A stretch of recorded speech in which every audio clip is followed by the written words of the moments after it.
So this is Winter Care of Poultry.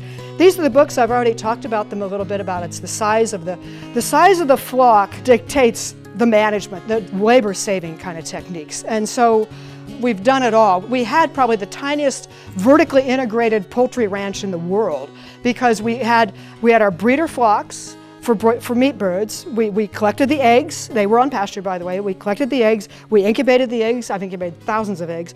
We brooded them. We put them out on pasture. We improved our pastures, and then we brought them in, processed them, and we formulated our own feeds, all on a little 41-acre farm. So that book is a lot about what not to do. We spent a tremendous amount of money in research, and it's anyway. Day-range poultry. Okay, here's what we're going to cover. This is our outline, our roadmap. Breed tolerant characteristics, egg production and management. It is a little different in the winter than it is during warmer seasons. Coops. I'm going to spend a lot of time on coops because so many of your problems can just be solved if you manage your coop right. Winter feeding is a little bit different than summer feeding. Lighting, if you use it. Health considerations, which will be mostly taken care of if you do your coops right. And then frostbite is by far the most common winter health problem. And I do want to spend a little bit of time on that. So each of these could be a whole degree in itself almost. So breed selection, I mean, you've got a egg, meat, or dual purpose, and I have an eye candy flock. I don't particularly espouse one particular breed. I like to have individuals in a variety. So I have some leghorns, which are the meat birds, which are the egg layers. I've got some chanticleers, which are the meat birds, and as Frank Reese says, every bird is dual purpose, because they'll all lay eggs and you can eat them if you want to get to it. Climate, there's over 7,000 breeds, chicken breeds in the world. We don't even know how many breeds there are. And a lot of them are landrace. They just evolved and developed in their little niches. So those niches have meaning, and they have physiological and anatomical differences that I'm going to go over. So you can tell, what I want a goal for you here is to look at a bird and be able to pretty well tell if it's a cold breed or a warm weather breed. And you can do that just with 2 or 3 characteristics.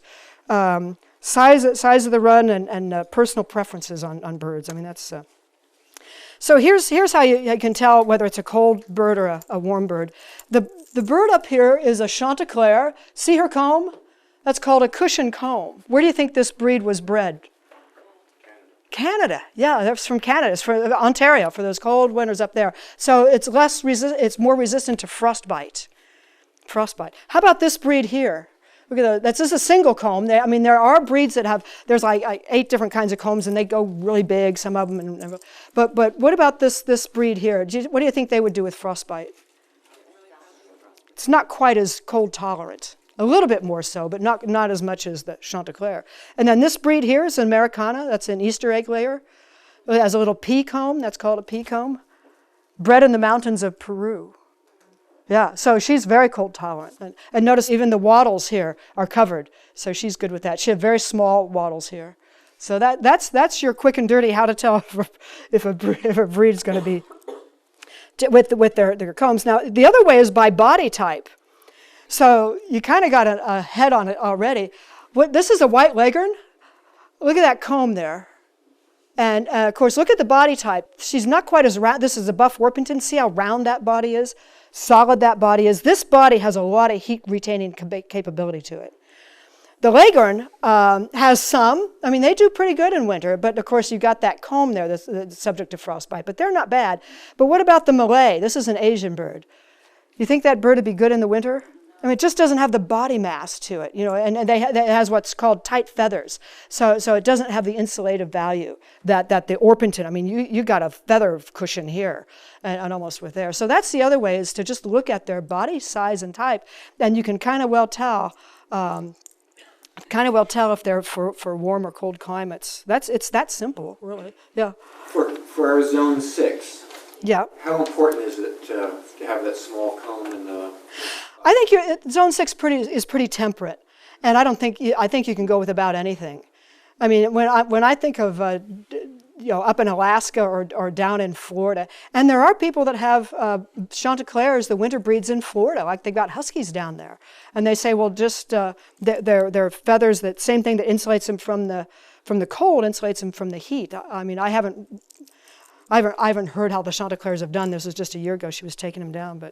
But I pretty much don't pay much attention to it myself. I'm up north in Virginia in the Shenandoah Valley, and we've got a little more severe weather than you have, but not that much. So these are just some of what's considered cold hardy. Now, does that mean you can't raise Asiatic birds that are summer birds here in Virginia, in where am I, North Carolina? You could. You can, absolutely you can. It's just a little more when it gets sub-zero. Sort of sub-zero is a little bit of the line there, but these are just more the round body. All you got to do is look at round, stocky body, and you've got. And a lot of these are, I think, the Brahma is a meat bird. It's real low. It has feathers on its feet even, but all these are considered dual purpose. They're good egg layers as well as meat birds. Americanas are pretty fluffy, yeah? Yeah, Americanas were bred in Peru, up in the mountains. So, yeah. Yeah. Do these birds struggle with our summer heat? Do these birds struggle with the summer heat? I'll say that any bird can struggle with the summer heat if it doesn't have cool water to drink. And that is a consideration. If you gotta, as a manager, provide shade and protection from the sun and the rain and the wind. And like as hot as summer as we had, 2-3 years ago, I didn't lose any birds. And sometimes in the heat, if they don't have access to water, they dehydrate and they literally have a heart attack. They just flop right over. They have to have water pretty much. Yeah. I was going to say, I have black Australorps, and they definitely need shade with that black feather. Oh, yeah. They have to have, every bird has to have shade, but especially black. Black absorbs it well. You know, the temperature between a white bird in the sun and a black bird in the sun can be up to 10 degrees. The same thing with cattle. I mean, same thing with sheep. It's a no-brainer. It shouldn't. I don't know why we have so many black cows in the Shenandoah Valley, quite frankly, but.